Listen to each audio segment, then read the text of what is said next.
So with that, I would invite Mr. Sabula to come and have a few words with respect to the Ed Block Courage Award and the foundation. Mr. Sabula.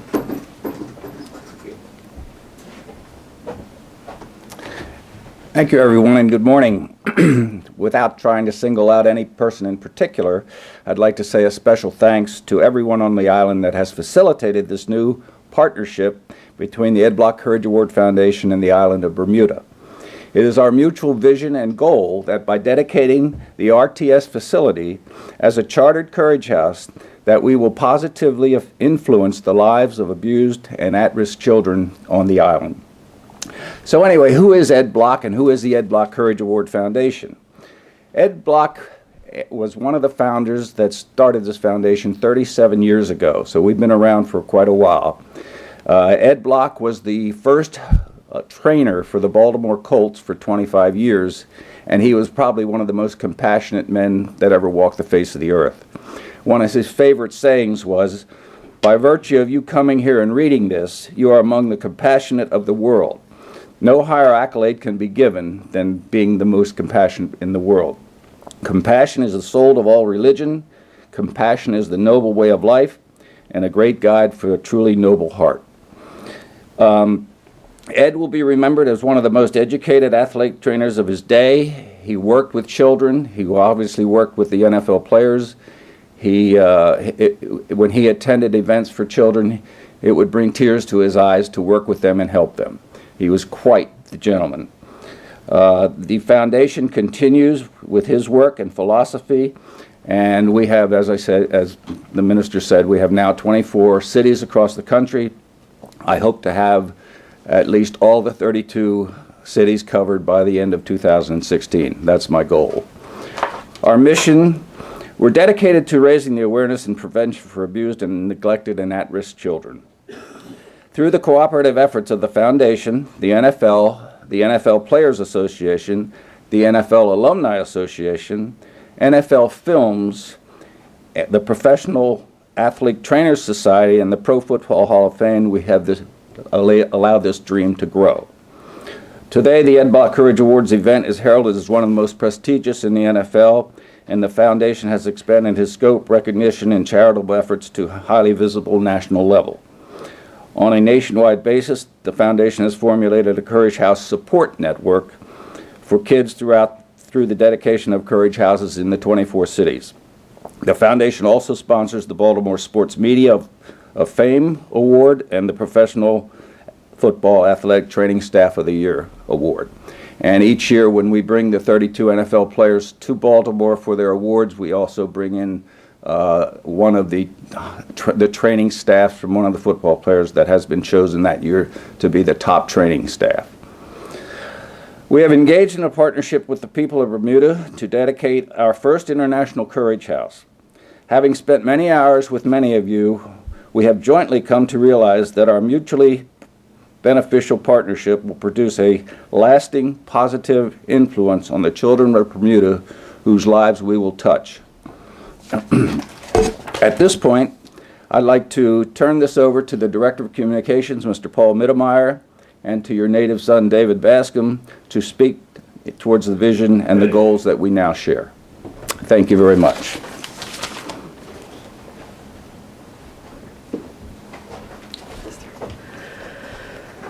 Hello, everyone. My name is Paul Mittermeier, obviously the Director of Communications for the Foundation. We're very excited to bring our event outreach program to the island of Bermuda. We're successful at promoting our foundation through our event up in Baltimore and our annual gala that we do. We just did it back in March up in Baltimore. It was a huge success. It helps us raise awareness and prevention of child abuse. But the most important part of what we do is how involved our players are in the community. We're very excited to bring our guys to down here to the outreach blueprint that we do in Baltimore to the island of Bermuda. During the time the players are here, they're going to spend time at T.N. Tatum Middle School with the kids, and they're also going to visit the residential treatment system.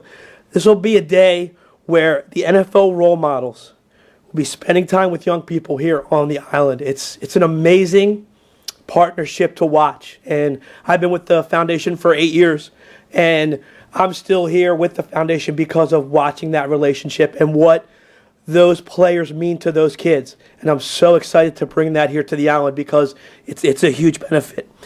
Some of the players that we'll be bringing down here were in similar situations growing up that some of the kids here on the island are in at this point. I get excited when guys like Dwayne Allen from the Indianapolis Colts or Scott Wells from the St. Louis Rams tell me that, yes, they want to participate here, but it's not about the golf for them. It's about visiting with the kids and trying to make a difference for them. That makes me excited. Some of the other players that are scheduled to attend our event are Brian Cushing from the Houston Texans, Morgan Cox from the Baltimore Ravens, Tyrann Mathieu from the Arizona Cardinals, and from the Buffalo Bills, Chris Kelsay. And we'll have a full list of guys that are going to attend within the next month. This event, though, is not the only benefit that the island of Bermuda will see from this partnership. It's about sustainability. I want to now introduce David Bascom. David and I go way back. David brought me to the island all the way back in 2007 with the ISL, and I just can't thank him enough for that opportunity and being able to make a difference down here. David's been involved with our foundation for 5 years now, and he really was the driving force in making this happen. And I want him to come up and explain all the other benefits that we'll see with this partnership. David? Thank you, Paul. Good morning. As a Bermudian and a former professional soccer player, football player, we call it in Bermuda, it is my job to give back to my country and also find ways to help the community, to help my young people to be successful, and to give my young people hope. In my journey, I have been able to make many connections with many professional sport athletes. The relationship with the Ed Block Foundation and the NFL players will help create opportunities way beyond for the RTS and our community in Bermuda. Now, some may look at this and this relationship as just as an NFL event. I ask you and I plead to you to see more, see much more. See professional athletes' voices to help empower our young people in our community. See, I want you to see a strong network that we will develop for the RTS staff, especially when they're trying to fulfill the vision of success. I want you to see a collaboration with other major sports groups that will help broaden our young people's vision. I want you to see opportunities and hope given to the RTS residents.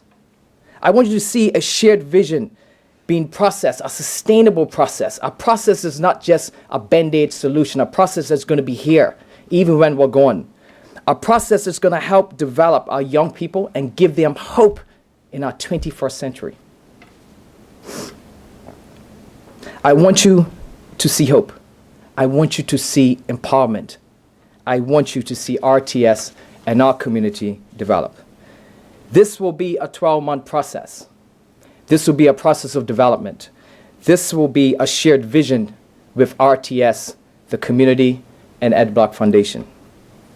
I will be working here and coming back and working with RTS each month throughout the year and to help towards RTS goals. I will continue to provide everything and every opportunity in my power to help our young people believe that they are not in this struggle alone on their journey. Thank you. That concludes the remarks, ladies and gentlemen. We can now open the floor to questions. Sarah, anyone? Oh, Sarah, can you come? I'm coming.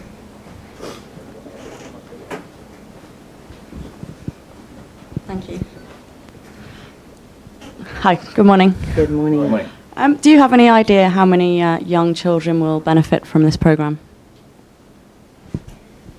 Do you want to take it? Initially, we're looking to include the children who are residents of the residential treatment center. However, through you heard that TM Tatum is going to be the hub.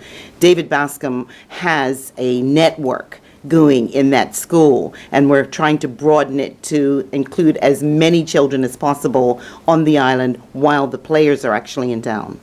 So the numbers yes. might be able to give you a better Just idea. to give you an idea is that right now we're working with T and Tatum.